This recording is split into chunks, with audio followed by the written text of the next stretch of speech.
Hello everyone, this is Nitpicking Nerd, and I just saw episode 4 of Star Trek Picard, and I think it was kind of boring, not a lot of things happening, another kind of filler episode, just setting things up, but not really doing anything important. Basically, we can skip this episode, it wouldn't really matter to the rest of the series, because nothing much changed, except they gained yet another crew member, so mostly this episode just felt kind of boring. Now, at least it didn't have as many things that annoyed me as some of the previous episodes, but also not a lot of things that impressed me or interested me. And there was some stupid stuff as well, I will cover everything in detail.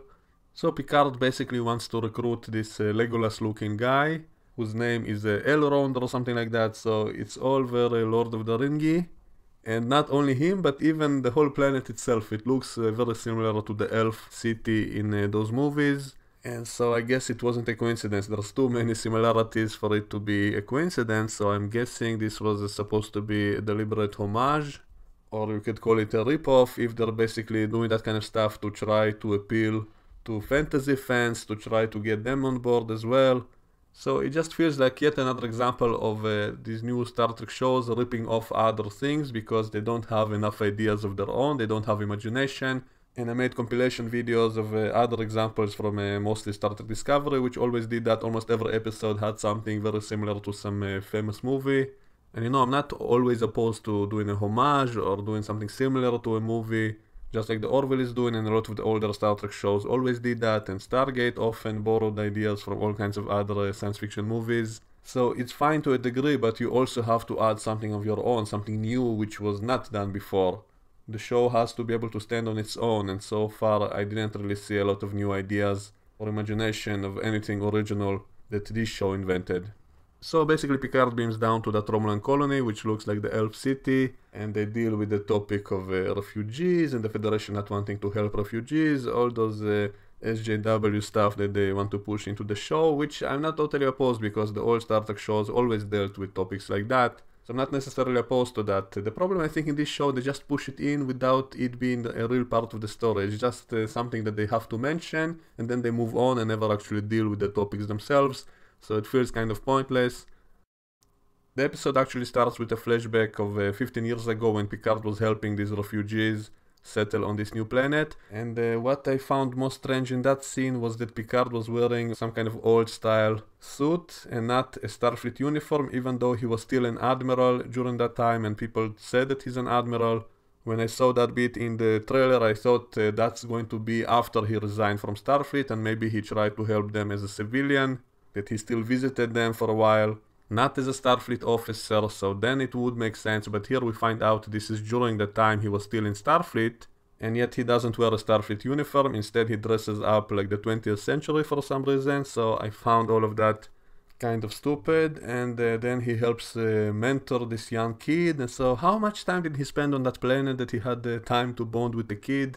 Isn't he on a mission to save people? Shouldn't he be flying from planet to planet and stuff? So is he taking a vacation there or what? So it's kind of fishy that he had so much time to spend with this kid who saw him as a father figure and all of that. That same kid who later will become Space Legolas.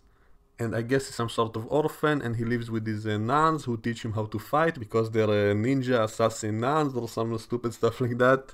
And then Picard promised them he'll be back soon, and then he leaves, and that's when he got fired from Starfleet, or rather he left Starfleet, and I guess he never bothered to visit them as a civilian. He got stuck on Earth because in this universe now apparently without Starfleet you're unable to go to other planets as a civilian. So later in the episode they basically blame him for abandoning them, and they're right, because why couldn't he go there as a civilian, maybe try to recruit civilian help? Do something, at least pay the kid a visit or write him a letter. No, he just didn't care anymore, so this was kind of character destroying, making Picard to be an a-hole. All the people who blame him, they're basically right, because he really did not care about them anymore after he left Starfleet. So I think that was a missed opportunity. They could have simply showed that that flashback was after he left Starfleet. Then it would explain why he didn't have to wear a uniform. The real reason is that Patrick Stewart just didn't want to wear a lot of uniforms, and so that's why I guess they had him in that different costume. I did like the part when he was teaching the kid how to fence, because Picard in TNG was always training how to fence, so that makes sense. Also later in this episode there was something with it which was too short and disappointing, I'll get to it. Also, there seems to be an internal continuity problem in this episode because in the flashback scene they show that the planet already has the planetary shields, and yet later when they arrive to this planet in the present they talk about it as if it's a brand new thing that was given to the planet, that now they have shields and you have to get permission to beam down, but it already had shields in that flashback scene. So I guess that was a mistake by the special effects guys, because back then the planet did not yet have shields. It's a new thing according to this new dialogue. They're surprised by these defenses, and Picard didn't know about them, even though the special effects showed that the planet already had that shield in the flashback scene. And as for the topic of planetary shields, I'll probably do a whole video just on the topic. I do think it makes sense, so I have no problem with the idea itself, and I'll discuss that in a separate video. Something odd I found about the ship that Picard is on, which they only seem to have one set, at least for now. They only have the bridge, which looks kind of ugly, and we don't see their quarters, and we see that Picard is apparently in a holodeck, in a simulation of his house on Earth, while he's on the ship. And I found that kind of strange as well, because didn't he say he never felt at home there? Didn't he say he wants to go back to the stars? So why does he now have to live inside a simulation of his house on Earth when he wanted to get away from there? That was kind of strange. And also there was an internal continuity problem, because they show us that he looks out the window and we see birds, and he says freeze program, and then the birds freeze in the air because he powers the program, and yet inside the room we see the fireplace and the fire is still burning inside the room. So if he told the program to freeze, how come the fire is not freezing as well? Why did it only affect the birds outside? It doesn't make sense. Also, we hear classical music in this scene, so I'm guessing this is part of the program. So why did that continue? Why did it not freeze when he told it to? And later he said resume, and only the birds kept flying, but the fireplace never stopped. It always kept burning. And I'm guessing this is another kind of continuity problem of people not paying attention to details like that. And I think the only reason they did that scene is because they don't have enough sets of the internal rooms of the ship, and so they didn't just want to be on the bridge all the time, and so they filmed those scenes in that same house as the first few episodes, just to avoid having yet another set, I guess. So that feels very lazy and cheap, and these kinds of continuity problems of the fire not stopping when he said to freeze program kind of annoys me, because it just shows me it's lazy. It shows that they don't pay attention to the details, and that they never bother to build enough sets inside the ship, I guess. And as for crew members, maybe that's why they reused the same actor for multiple characters, because they wanted to have to pay to less actors. So we have that Wolverine solo captain, and he has a bunch of holograms all over the ship who all look like him. So it's the same actor doing all of these parts. And the actor himself, I think, is good, but this whole idea of multiple holograms who all look like him, I think it's unnecessarily confusing and annoying. When it was only one character who looks like him on the ship, I was fine with it, but now there's a whole bunch of holograms and they all look like him, and I think it's kind of silly. And as for the question why are sentient holograms still allowed after all the synths were banned, I don't actually have a problem with that, because I don't think holograms can be as dangerous as those androids were, because holograms are limited only to the places where there is a holo emitter, and maybe it's easy to destroy a holo emitter, and that way you can get rid of that hologram, and it's not so easy with those androids. So I do think androids were more dangerous. Remember, only the holographic doctor of Voyager had the mobile emitter, which was from the far future, and maybe that technology cannot be duplicated at this time, or maybe it got classified, and so most holograms would not be able to be totally mobile. They're all basically stuck near their projectors, and if you shut off the projector or the computer, then the hologram will disappear.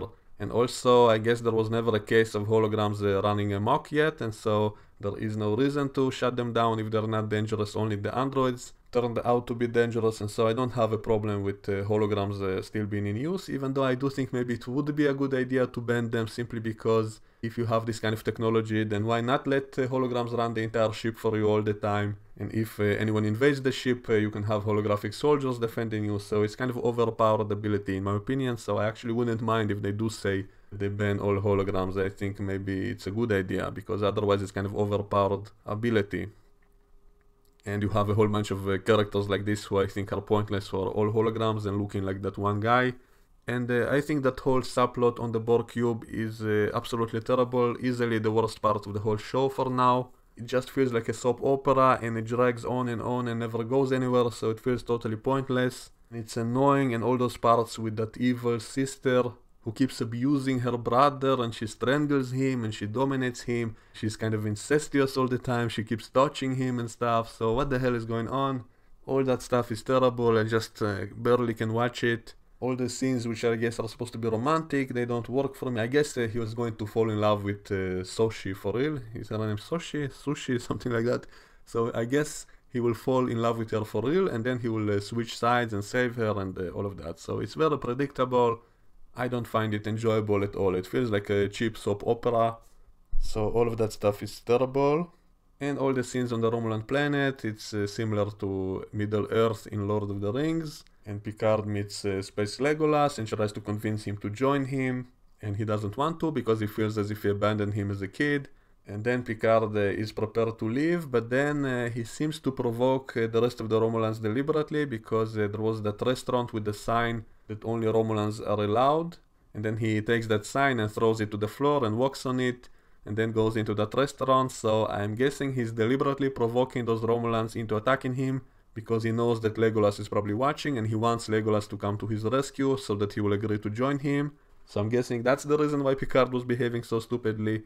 And as for that sign itself, why is it in English? Do they really get a lot of visitors from Earth that they have to prepare a sign specifically in English to deter human visitors? It would have been more clever to show us that the sign was actually in some alien language, and then Picard activates his universal translator and then he sees it in English.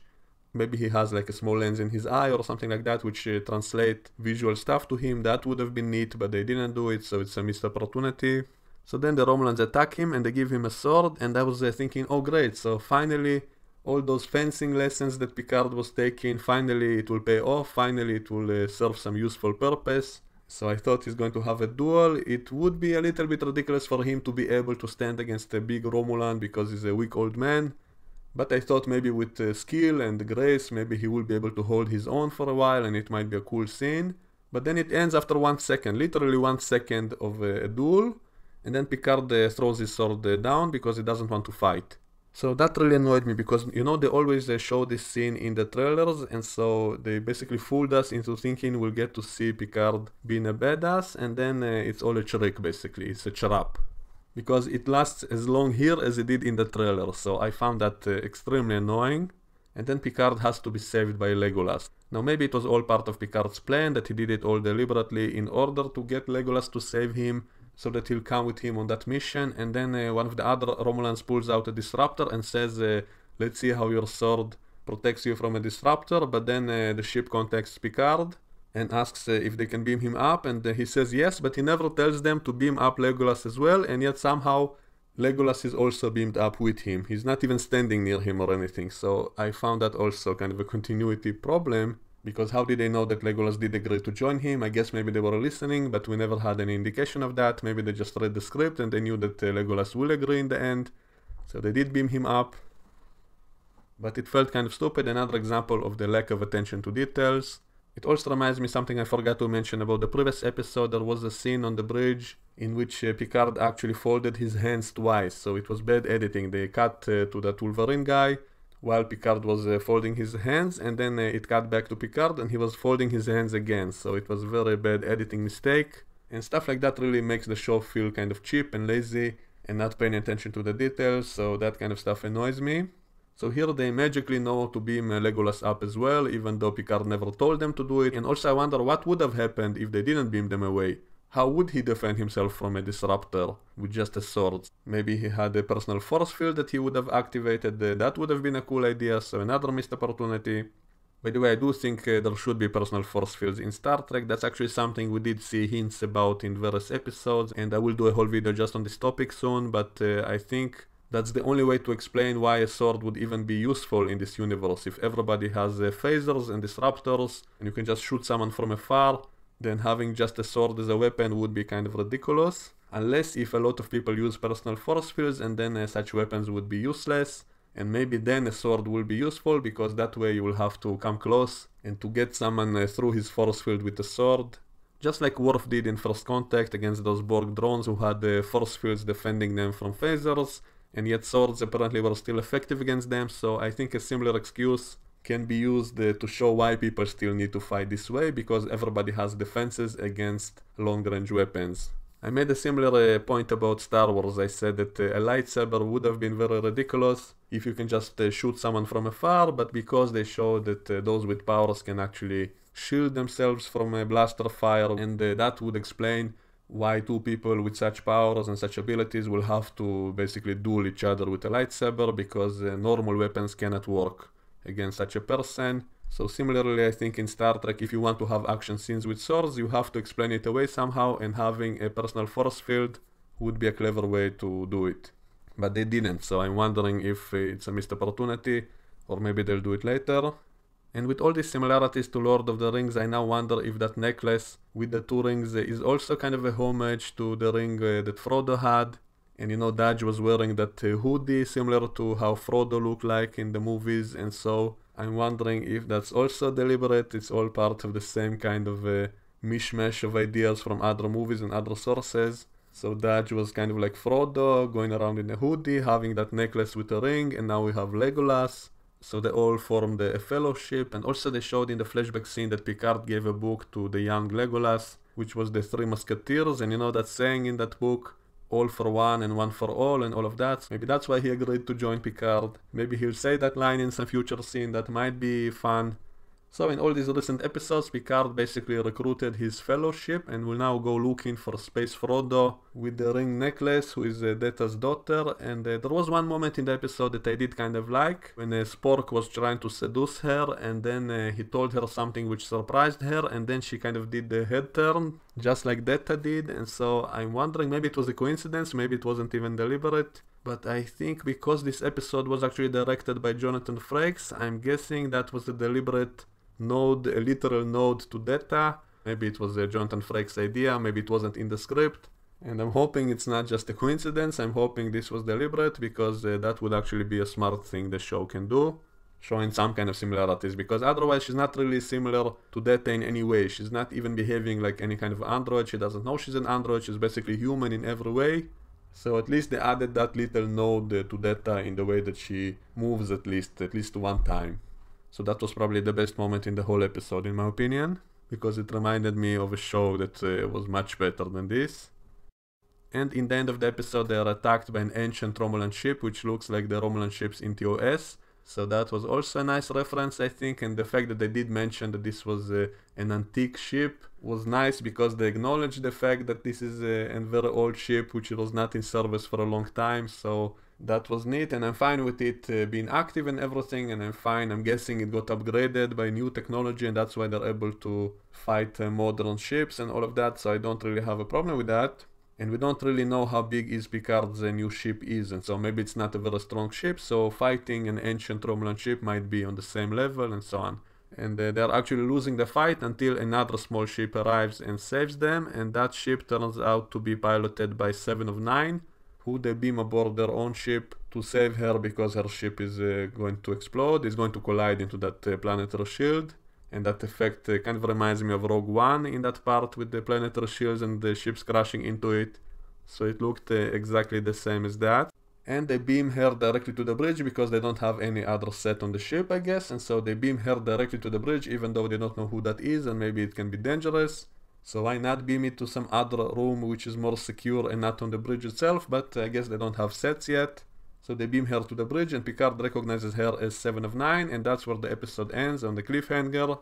And then we see clips from the next episode, in which apparently they're going to go to Canto Bight from Star Wars The Last Jedi. It looks like a casino planet, and they'll have to dress up in weird costumes in order to go there, and they all look really ridiculous. Picard is going to dress up like a pirate with an eye patch, and Wolverine Solo will dress up as a pimp, kind of like Lando, I guess. And we're seeing a whole bunch of strange people with strange costumes, like one of them has angel wings. So is this another reference to X-Men? And the Wolverine guy, by the way, is cursing all the time, all over the episode. He constantly is smoking and cursing, dropping F-bombs, and Sarah Connor is constantly annoyed at something. She's always shouting, she's always cursing. One moment she's angry, the next moment she's totally calm and relaxed and normal. So definitely all these guys have big issues, but at least it does make it a little bit more entertaining. It's not as boring as if they were all just normal people, I guess. But overall the episode still felt kind of boring, and still felt pretty bad, and it was basically filler. You can skip this one completely. And I don't feel like the plot even got started yet, and so this is a real problem. It all feels like filler, basically. So is the whole show going to be just filler, or is it going to have some kind of story? So that's why I am kind of disappointed by the show. And from that trailer in the end, the next episode looks terrible. Just kind of laughable, but maybe it will be like a comedy episode. I guess we'll wait and see. But it's probably going to be just more filler and more ripping off other movies, and nothing original and nothing new and no progression of the story. So I think that's all I wanted to say about this episode. So my score is 2 lights out of 5. And that's me being very generous, mostly because of those little moments which I did kind of like and appreciate. And the space battle was not bad, and so because there were a few moments I did kind of like, that's why it's not a 1, that's the only reason I'm giving it 2 lights out of 5. So that's my ranking, that's my opinion on this episode. Let me know what you think and we can discuss it in the comment section below, and I will see you all next time. Bye bye.